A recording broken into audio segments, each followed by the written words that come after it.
Hi, this is your video on some objections to the cosmological argument. Okay, so the first objection we're looking at to the cosmological argument attacks the premise, this is premise 3 in the argument, attacks the premise that we can't have an infinite regress of causes. Okay, and you might think, all right, well, why not? Why can we not have an infinite regress of causes? So let's recap the idea on the cosmological argument for why it is we can't, and then we'll talk about maybe why you could, potentially. All right. So remember, the idea behind the cosmological argument says, well, like, look, it seems that the universe had a cause. Okay, great. Now, the problem is that if you keep just saying that everything prior to the universe had a cause, you just go on to infinity, then if the series of things is infinite, there's no first thing that caused everything, right? Right? If I'm like, pick out the first thing in a series of infinite causes, you can't, right? Because it's infinite, right? So the idea is that, but if there's no first cause, if there's nothing that started out everything and got everything moving, then the problem is that it seems like, well, if there's no first thing, then there's nothing to start it off. If there's nothing to start it off, then how do we get the causal chain to begin with, right? It seems like you need to have some sort of beginning to get the causes to go at all, right? So that's the idea. Okay, that's like sort of this way of thinking of things, right? Now the objection is saying, well, wait a second. Okay, maybe you don't need a first thing in particular, right? What this objection is going to say is that the problem with this way of thinking, so the objection goes, is that it's not necessarily the case that you need to have a beginning point in order to have a chain of causal events. Maybe what's going on is that there's just an infinite chain of causes, okay? And maybe we can't say where it began because there is no beginning because it's all infinite. But what we can say, right, at least theoretically, maybe we can't with our human minds because, well, infinite, something infinitely large would be impossible to list off, right?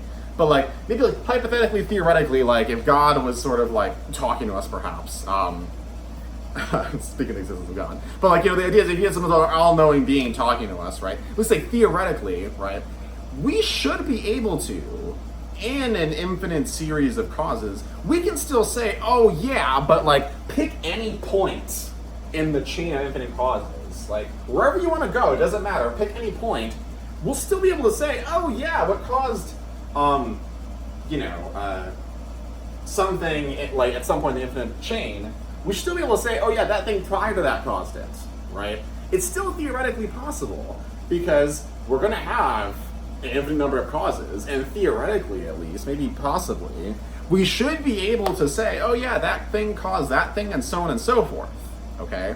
And if you can do that, so this objection goes, if you can do that, then we don't need no first cause and everything going, right? All that matters is that we're able to identify each of the sort of links in the causal chain and what caused things. If we can do that, that's all that really matters, okay? And when I say if we can do that, I mean like hypothetically we could do that, okay? Not saying we actually can because we can't, okay? But like, if you can hypothetically, that seems enough to say that, oh, all right, so it does seem like you can have a causal chain. Even if it's infinitely long, you can still have a causal chain. Why? Because, again, pick out any point in this infinite chain of things. Theoretically, again, like if you had some all-powerful being talking to you, telling you these things, or excuse me, all-knowing being telling you these things, they'll be able to be like, oh yeah, that thing caused it, or that thing caused it, or whatever. Okay. Now, you might not like that objection. You still might think, okay, maybe you really like this way of thinking. Maybe you're just thinking like, okay, I don't know if I really buy this way of thinking. All right, maybe you're a really big fan of thinking, okay, no, wait, that just doesn't seem to make sense. You're really sort of on board with this thought. There needs to be a beginning, and if there's no beginning, then how can we have a cause of things? All right, or a causal chain, excuse me.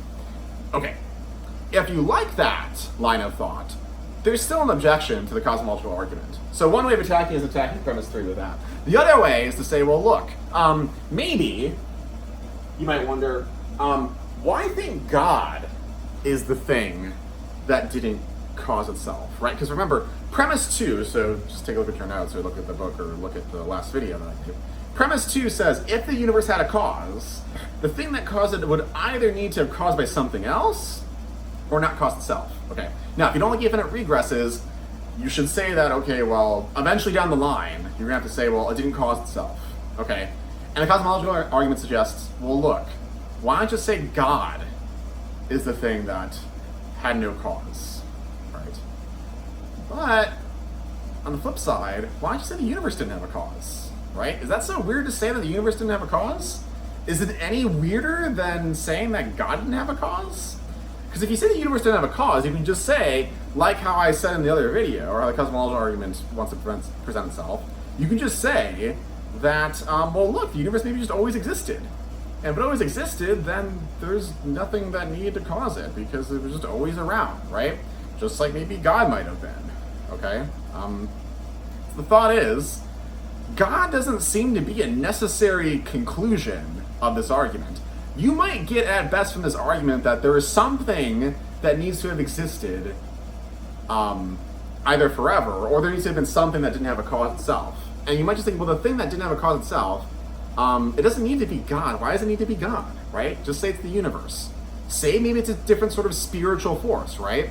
You don't even need to talk like a scientific explanation, right? You might think like the Big Bang might have been that thing. Maybe if you think, well, the universe maybe didn't always exist, but the Big Bang, the thing that sort of started it, whatever that sort of clump of matter, maybe that always existed and the Big Bang set things in motion, okay? Or maybe you might think a spiritual force always existed, right? So you can replace God with whatever thing you want, okay? And a spiritual force, again, even if it's like a supernatural thing like God, notice though that this conclusion doesn't necessarily come from these premises, right? At least this objection goes. Okay, maybe this objection's wrong, but the objection is going to say that, well, no, you can just swap out God with the universe. You can swap it out with the clump of matter that started the Big Bang. You start the spiritual force, okay? And so the thought is, the cosmological argument, at least according to these two objections, has some problems, okay? And again, the first problem is that maybe we can have infinite regresses, and even if you don't like infinite regresses, you might just wonder, why think God is the thing that had no cause itself?